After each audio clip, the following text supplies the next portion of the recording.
but we still have a large apartment. Very cool. Yeah, that is 1,400 square feet. It's a lot. Are you still in Brooklyn, is it?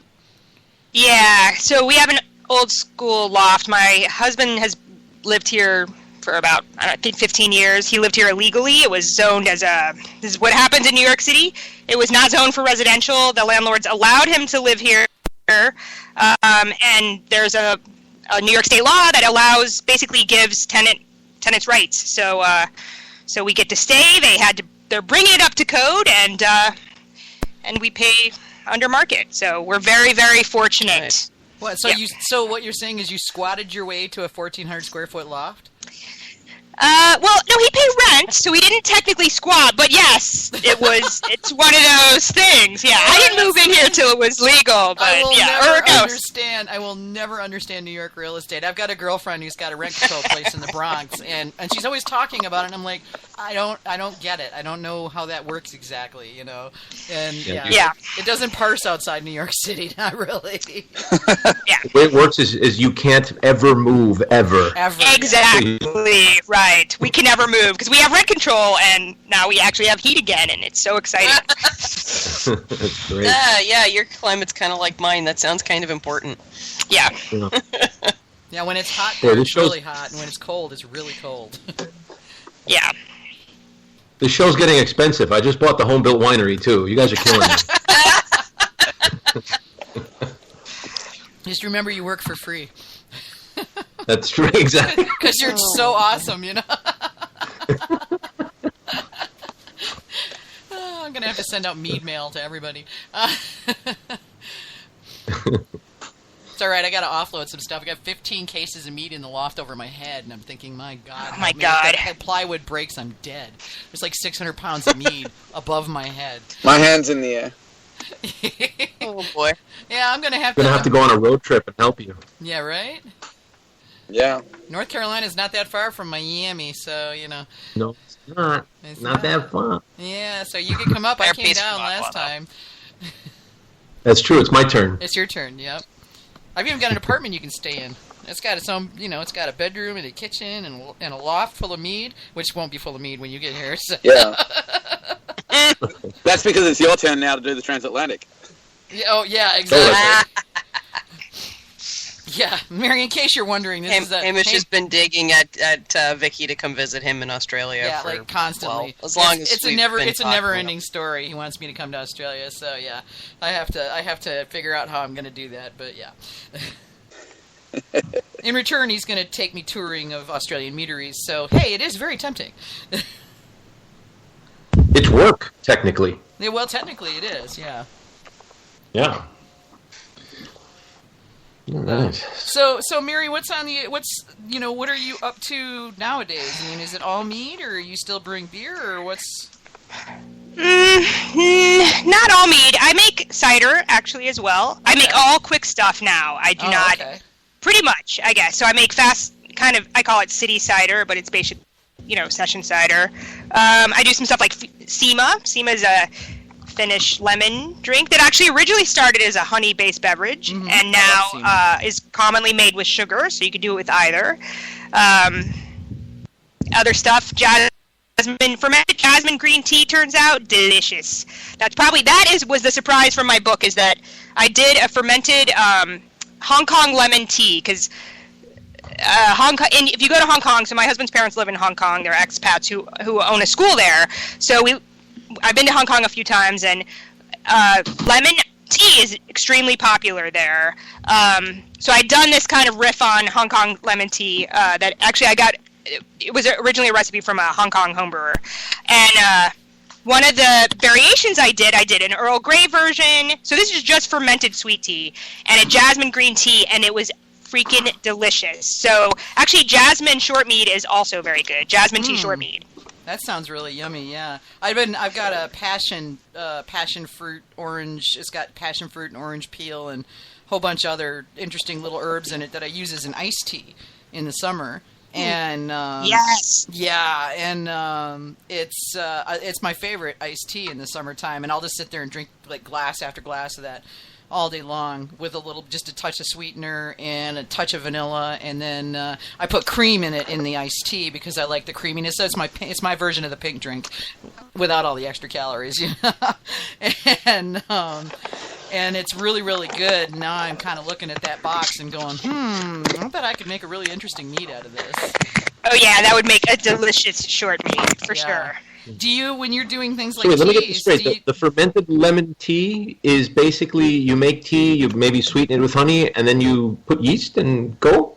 Yeah, listen, I'm going to be honest with you. I use sugar. I mean, so my traditional, this jasmine green tea I've served at a ton of events, or many events, and it's just fermented jasmine green tea. So jasmine green tea, sugar, I use champagne yeast because it's quick and easy, and it doesn't it's very tolerant of both pH and temperature. Doesn't throw out a lot of like esters or phenols with temperature swings. And it's delicious, but you could absolutely do it with honey.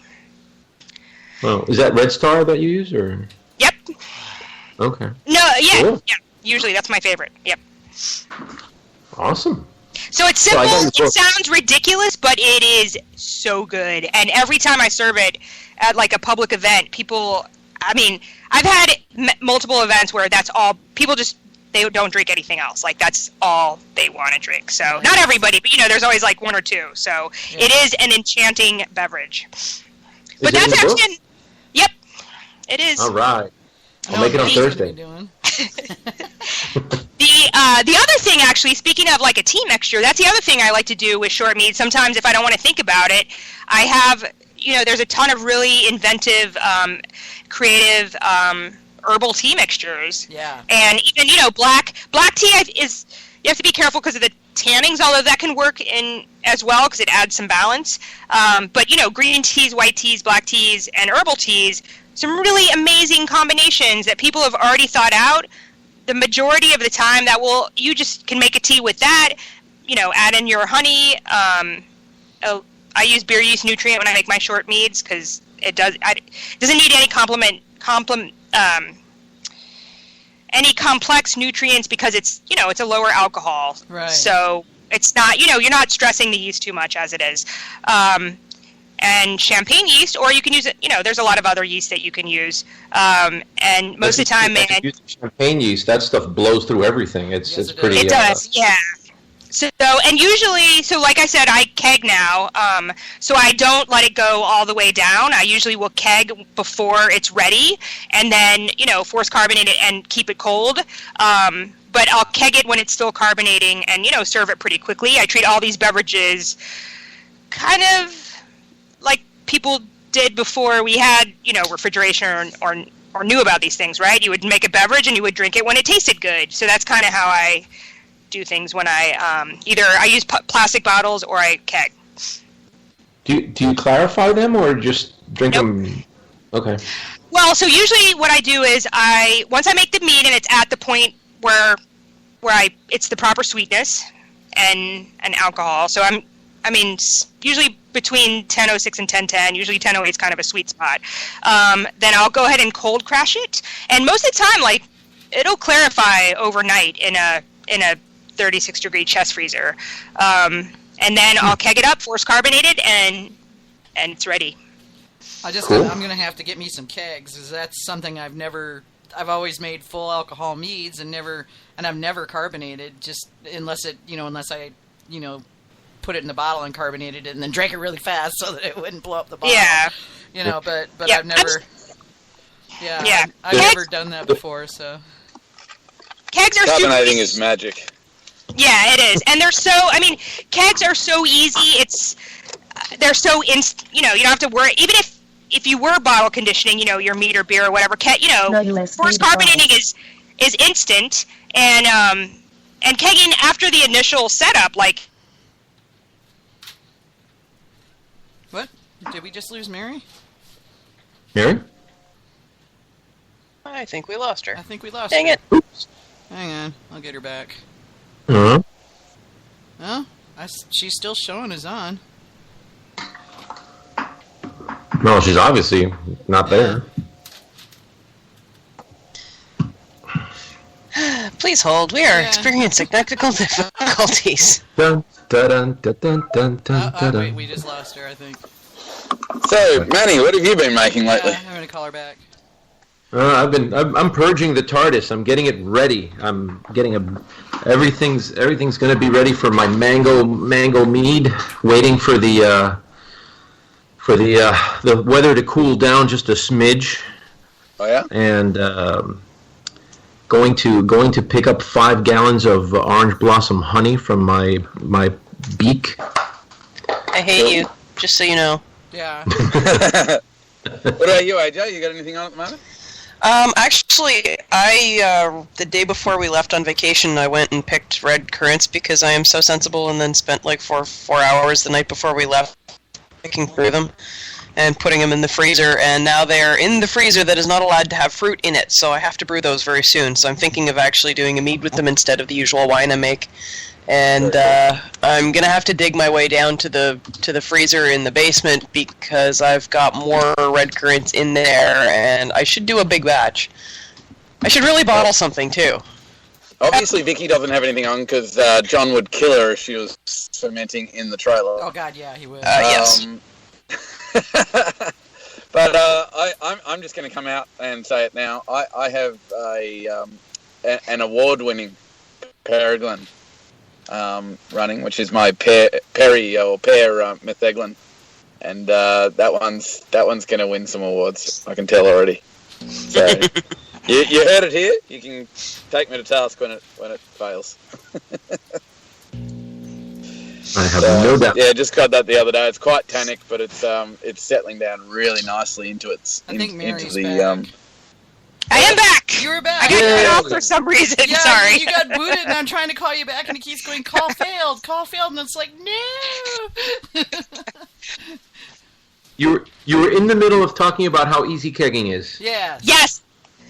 So it's easy, man. And now there's all sizes of kegs. There's not, I have a 1.75 gallon kegs. There might even be smaller. Like these kegs are small enough to fit in a fridge. Oh, wow. And definitely small enough to put on a backpack. That was kind of my original.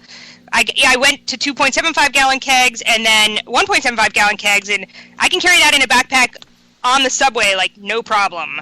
Nice. So, Well, it's some funny looks, so. Yeah, if they're in a backpack, nobody knows, right? So. Yeah. I was just thinking, you walk onto the subway with a keg. That's not. Yeah. Oh my God, Even corny biohazard! kegs come in 2 gallons and 4 gallons, and cornies are really good because you can get the oak staves in and out of them easily and all sorts of things. Yep. Yeah, that's very true. Is that are those kegs Sankey kegs or cornies? Which ones? The little ones, the 2 gallon ones and all that Well, stuff. they're the ones I have are Ballock. That's what you're talking about, right? Yeah, Ballock, right? Yeah, That's a Cornelius keg. Yeah. Okay. Yep. Okay. Huh. We've got I don't think they call. Go Yeah, ahead. I don't know if they call them that if they're not 5 gallons. I don't know. I just call them Ballock. They're all Ballock, the ones that I have. Okay. We got a question from the live chat asking, do you use champagne or wine yeast for all your session meads, or do you ever use beer yeast for the quick ferments and the good flocculation? I use beer yeast sometimes, and I did actually do some beer yeast experimentations. I've used wine yeast too, but I gotta be honest, I'm a pretty lazy person now, and I also tend to procrastinate. So champagne it's predictable, it's easy, it does flocculate. I mean, if I cold crash it, I get a very clear beverage. So I never have a problem with clarity if I cold crash, which I do every time. But I think you can get some other flavors using beer wine yeast, but champagne yeast it's lovely. It does exactly what you want it to. It's just clean, it is fast, it's good. Yeah, for me, I I like think I'd want to do like you were saying earlier and keg that puppy before it was done, because I do like some dry meads, but I generally like a little bit of sweetness, because that also, to me, it adds more body and mouthfeel if you've got a little residual sweetness left. So I would probably want to do that. So yeah, now I'm going to go hunting for kegs. Yeah, I agree. The only thing I found is there are certain ingredients that you can use that have an implied sweetness that